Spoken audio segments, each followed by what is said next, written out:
Thanks for calling in, everybody. Um,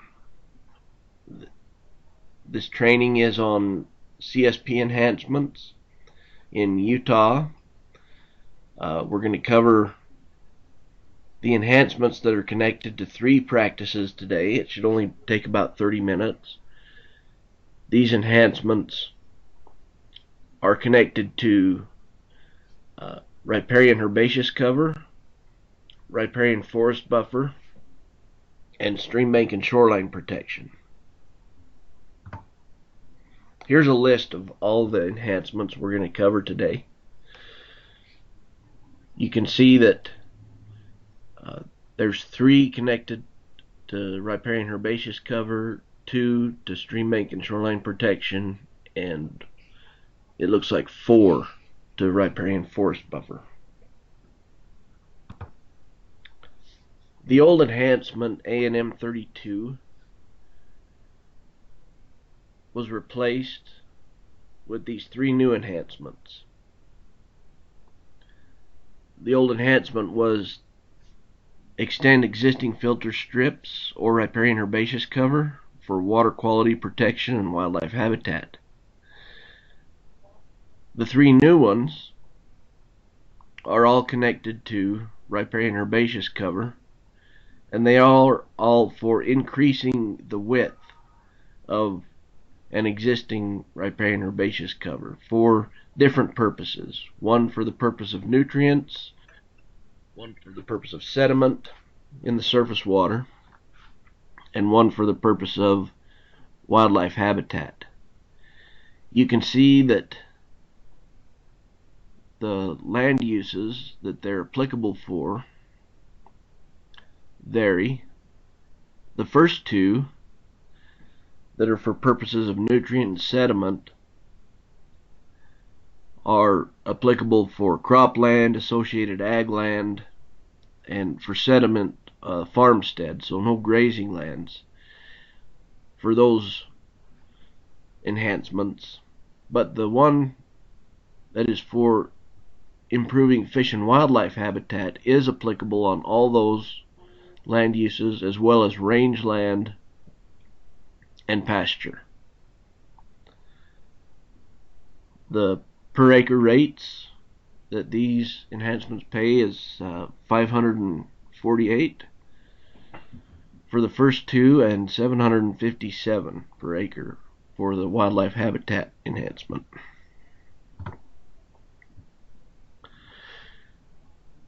These enhancement descriptions, they were different between the ones that were for water quality and the one that was for wildlife habitat, but they shared a lot of the same criteria, so I've grouped them together here to present them.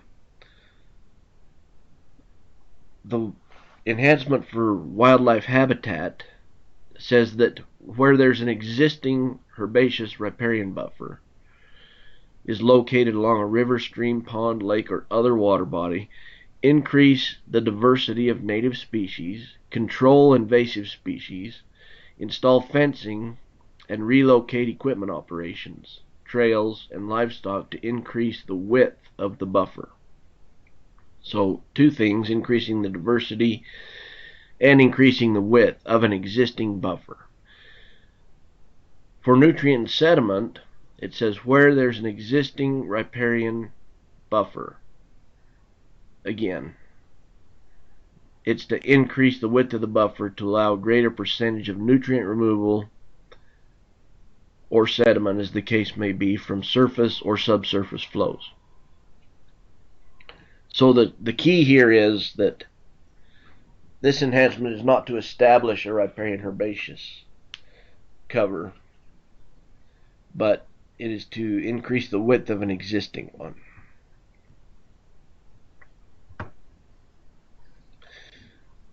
All of these enhancements in 390 share these common criteria. The first one is the existing buffer width shall be at least 35 feet. That's the existing buffer. or the minimum state buffer width requirement, which Utah doesn't have, so we're going to go with the 35 feet. The maximum buffer width may be increased up to whatever's greater, between 100 feet or the state allowed maximum width, but not greater than the width of the geomorphic floodplain. It's nice to say we're going to increase the width of a riparian buffer, but it doesn't do a lot of good if it extends up outside of the riparian area. So whatever the width is going to be, it has to still be on what's considered the geomorphic floodplain. Next, protect the riparian vegetation by reducing or excluding haying and grazing until the desired plant community is well established, with grazing deferred for a minimum of 2 years. These riparian buffers can be hayed or grazed when they're established, but this is for during establishment.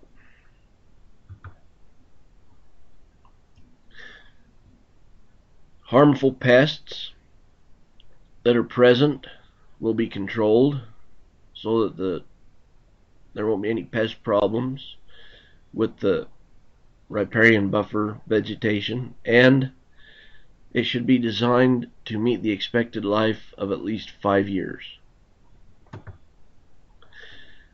All of these enhancements had the same documentation requirements, and those are fairly simple: that specifications shall be prepared for each site that are unique. They shall be recorded using approved spec sheets, job sheets, and narrative statements in the conservation plan or other acceptable documentation.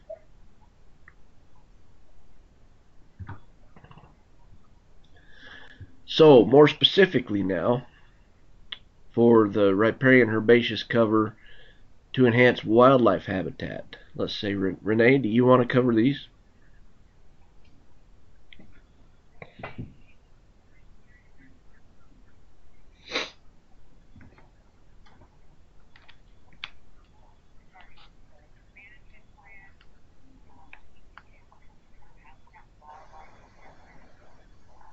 Such as habitat diversity, habitat linkages, daily and seasonal habitat ranges, any limiting factors, and native plant communities.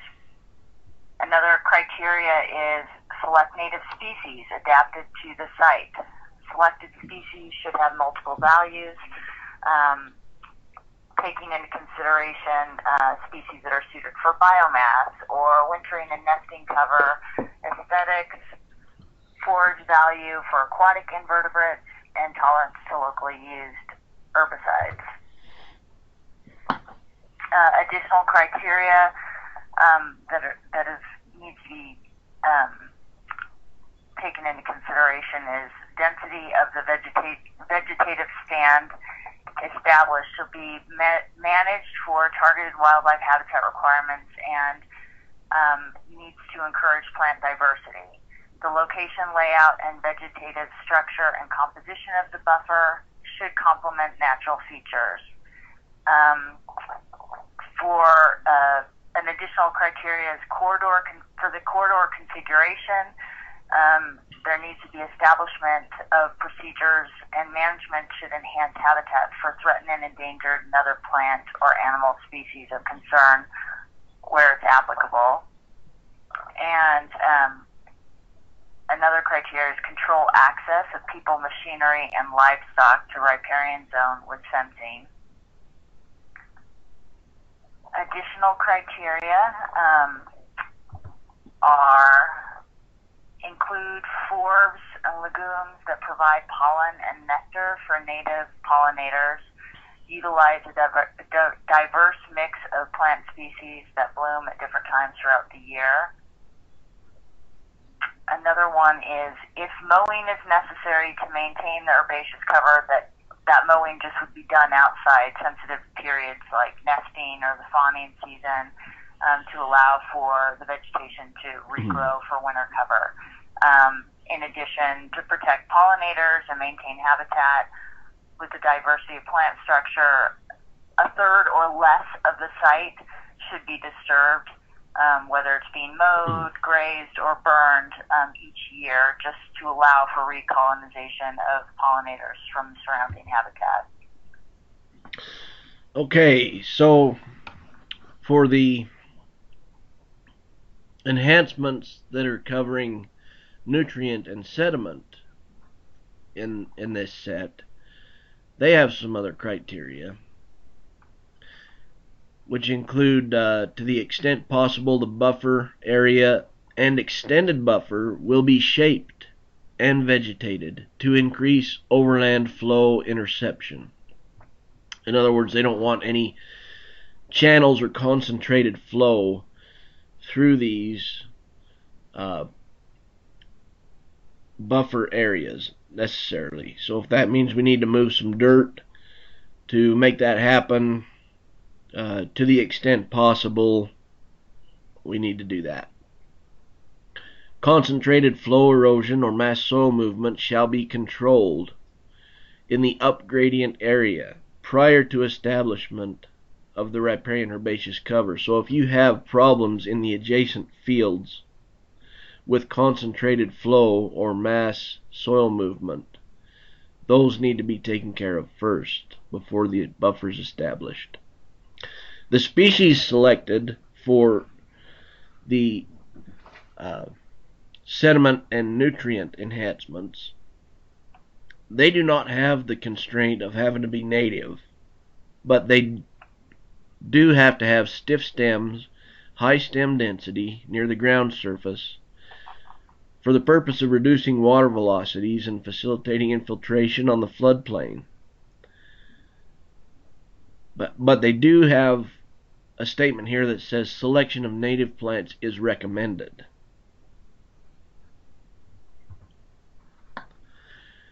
In areas where native seeds and propagules are present, natural regeneration can be used in lieu of planting. In other words, if you can establish this riparian herbaceous cover and this buffer area simply by changing the management, for example, changing the way that hay is harvested, stopping the harvest of hay, changing the grazing management, or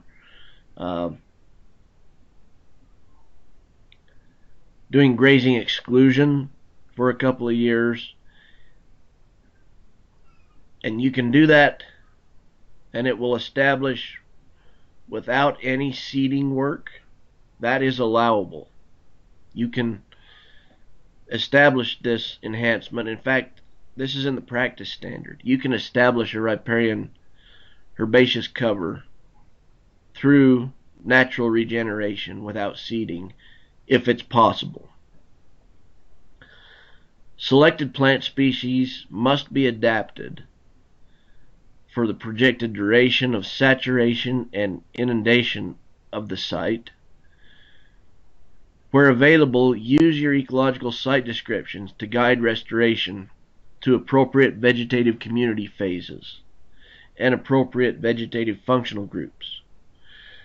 We do have a few riparian ecological site descriptions in Rich County area and down in San Juan County, and all in MLRA 35, that you could rely on to get some guidance on the types of plants that you should be using for these. But most of the state doesn't have riparian site descriptions yet.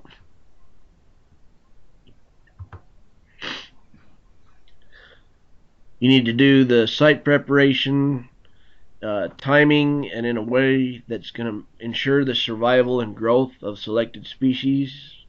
Make sure you're seeding at the right time and that your site's prepared well.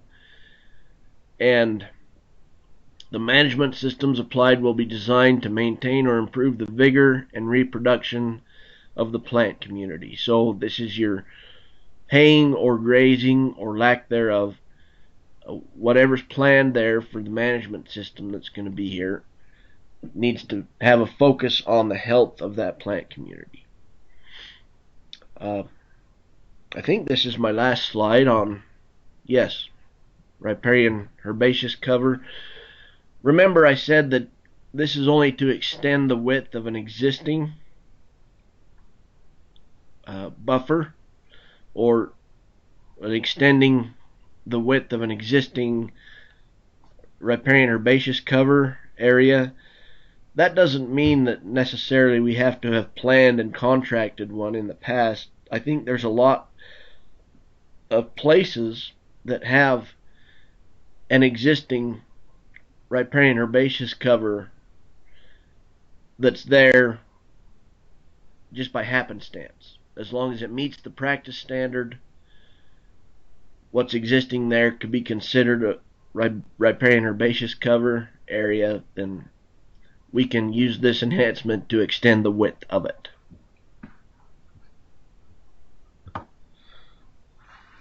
The next set of enhancements are the ones that are attached to riparian forest buffer.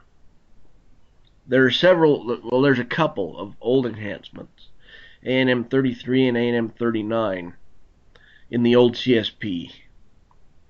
Those were riparian buffer terrestrial and aquatic wildlife habitat, and extending riparian forest buffers for water quality protection and wildlife habitat. Those were replaced with 3 new enhancements. Excuse me. All of them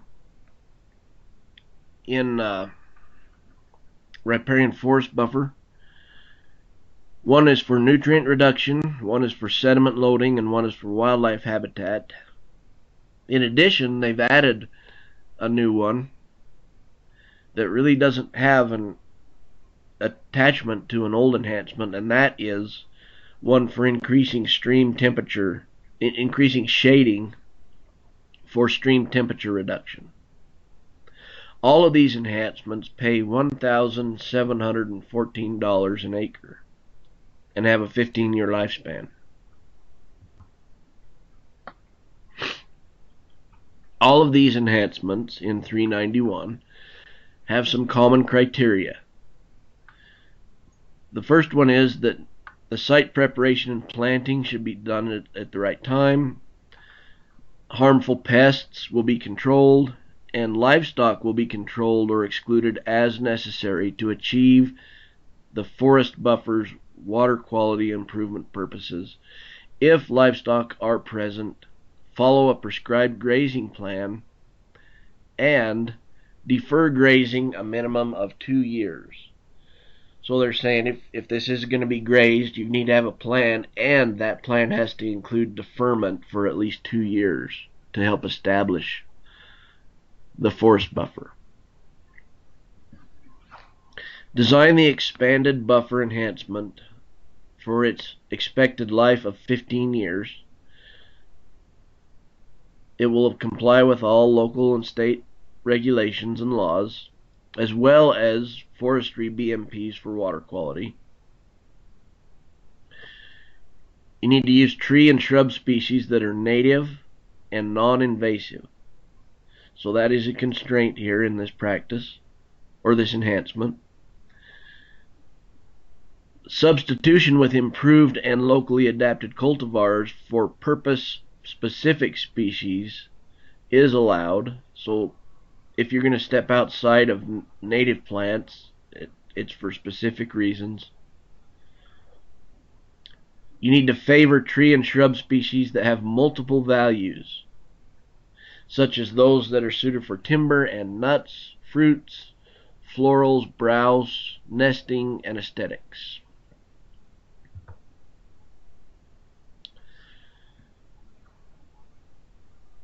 Periodic removal of some forest products, such as high-value trees, medicinal herbs, nuts, and fruits, is permitted, provided the buffer area is not compromised by the loss of vegetation or harvesting disturbance. Dominant vegetation will consist of existing, naturally regenerated, or seeded trees and shrubs suited to the soil and hydrology of the site and the intended purpose. So again, you don't have to plant something in order to establish a riparian forest buffer always. I can think of a lot of places in Utah where if grazing was excluded, willows will come in immediately. And that is a way to establish a riparian forest buffer. The existing buffer width shall be at least 35 feet again, and the buffer width shall be increased to 60 feet and may be extended up to 180 feet. So this is an important criteria. You have to have an existing buffer of at least 35 feet, and the increase shall be up to 60 feet, between 60 and 180 feet. So you can't increase the buffer 10 feet or 5 feet. It has to go out to 60. So what is that, an additional 25 feet? But again, you have to stay within the width of the geomorphic floodplain.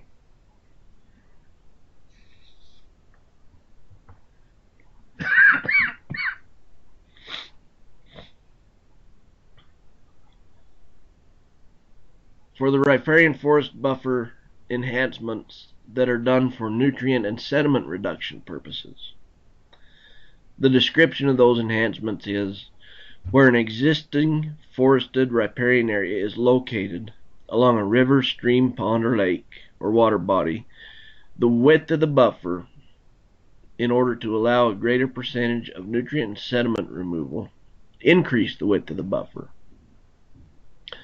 to allow a greater percentage of sediment and nutrient from surface and or subsurface flows.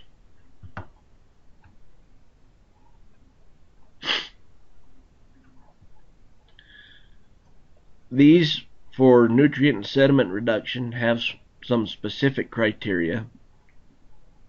Those are, to the extent possible, the buffer area needs to be shaped again, just like in the riparian herbaceous cover.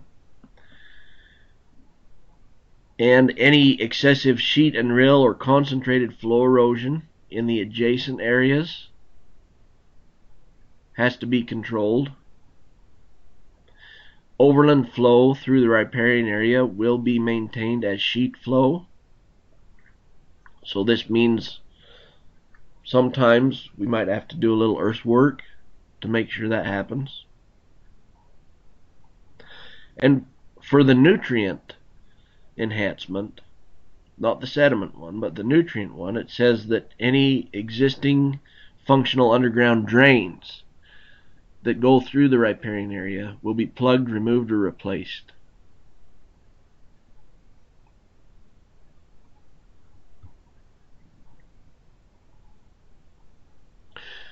Okay, Renee, these are the wildlife habitat description. Okay.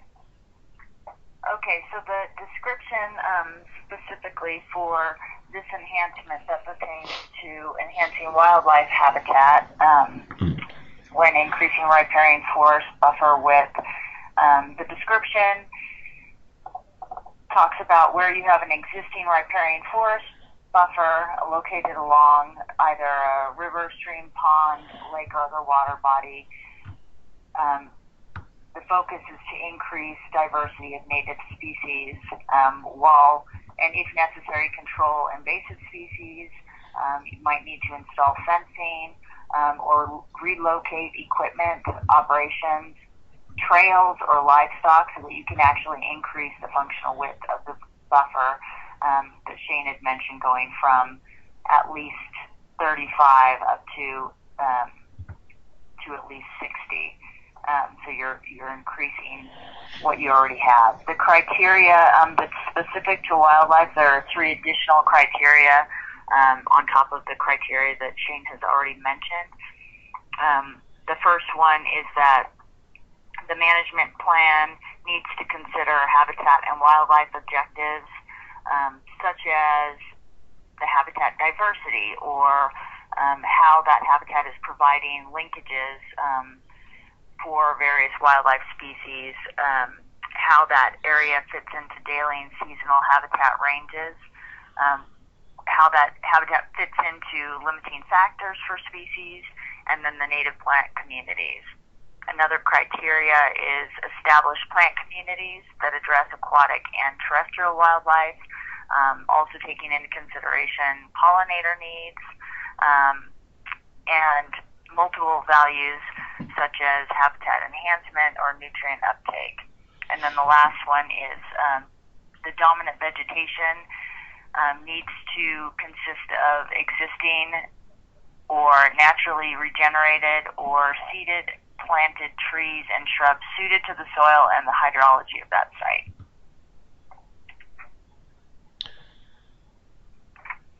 Okay, the last enhancement in 391 is that for increasing stream shading for temperature reduction.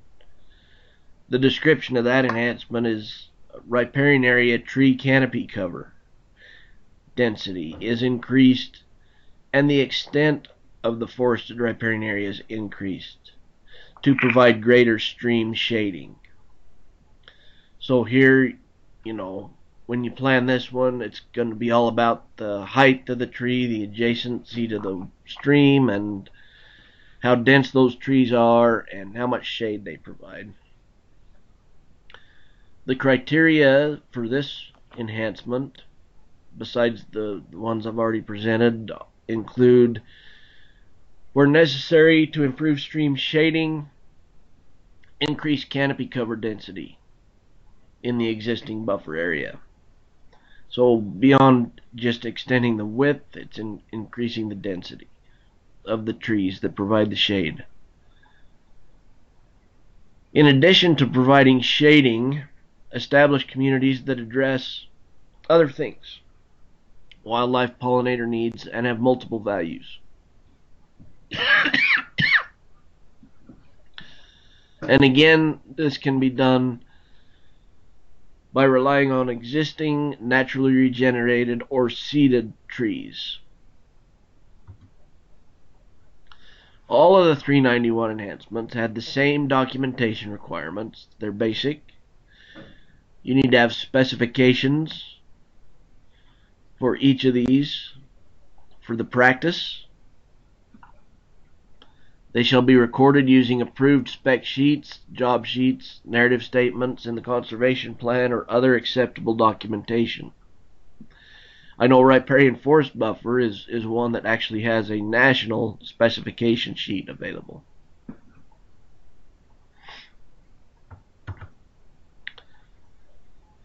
Okay, the last two enhancements we're going to cover today are the ones that are attached to 580, stream bank and shoreline protection. There are no old enhancements that are attached to these. These are brand new. There's two. One is done for the purpose of bank erosion, and the other one is done for the purpose of wildlife habitat. Both of these enhancements are applicable on what looks like every land use. Yep, I think they're all there. These pay $1,747 per acre and have a lifespan of 20 years.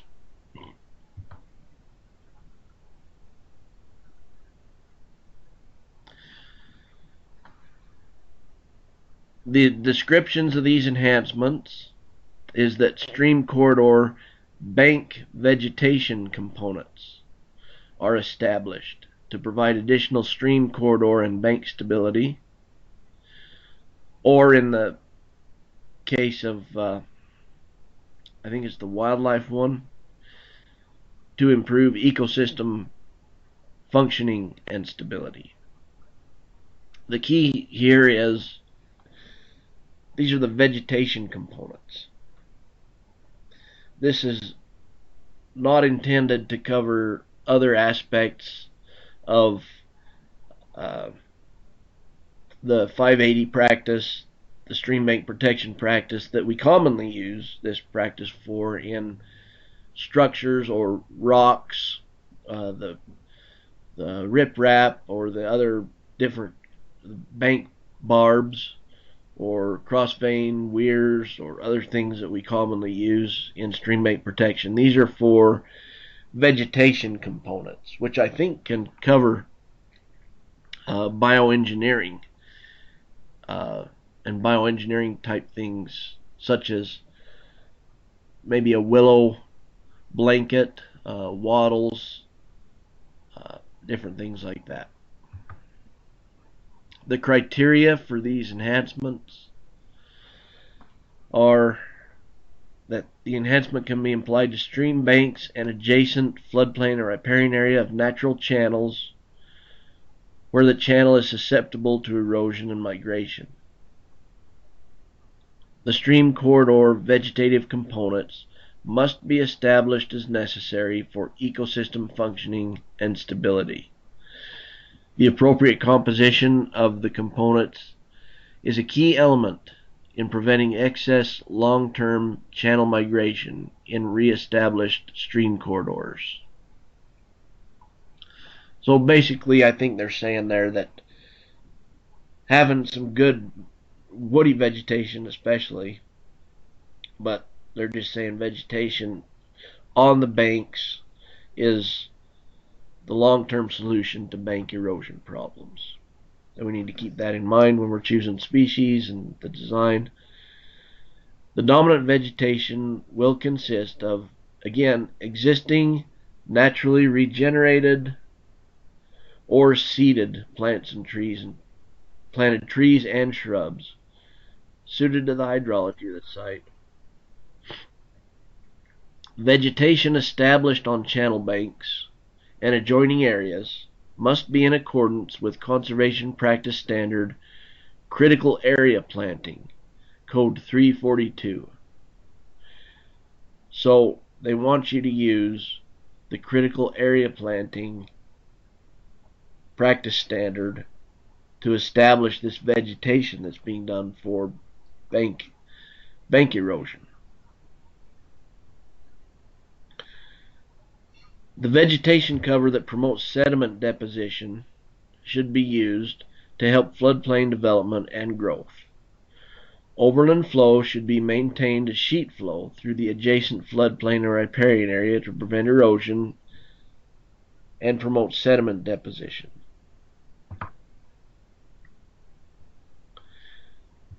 You need to utilize species that are native and or compatible with local ecosystems.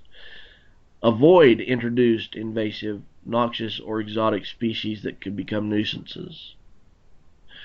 Where possible, select plant materials that also provide for habitat requirements of desirable wildlife and pollinators. The treatments should meet aesthetic and recreational objectives as determined by a site-specific assessment or management plan.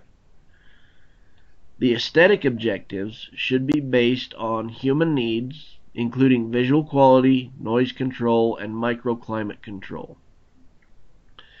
Just so you know, USDA has a little piece of software that can be used to help assess aesthetic objectives. It's called CanVis. CanVis. You can install it on your computer, and you can take any photo of a place and then do some manipulation for a before and after, what it would look like before the practice is installed and after the practice is installed. Anyway, it's a neat little tool that you could use for this kind of assessment. As a side note. Moving on with the criteria, construction materials, grading practices, and other site development elements must be selected and designed to be compatible with adjacent land uses. Livestock exclusion must be considered during the establishment of vegetative treatments. Wildlife may also need to be controlled during establishment of vegetative treatments. Beaver comes to mind. Temporary and local population control methods should be used with caution within state and local regulations. I'm sure they're thinking beaver with that statement. Design the stream corridor and bank vegetation enhancement for an expected life of at least 20 years. They should be self-sustaining and require minimum maintenance. And I believe that is the last slide. The documentation requirements for 580, again, were basic and just said use existing spec sheets that you have. That is all of the practices and enhancements that I wanted to present today. Are there any questions on these?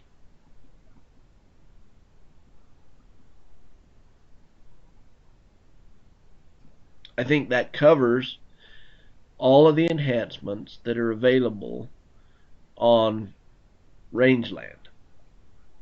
If you go back and you've been keeping up and listening in on these enhancement trainings, we've covered all the enhancements that are available on rangelands up to this point.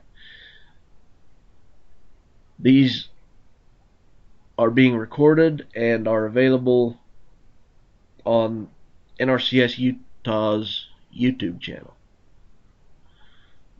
With that, I'll thank you again for dialing in, and this concludes this training on CSP enhancements.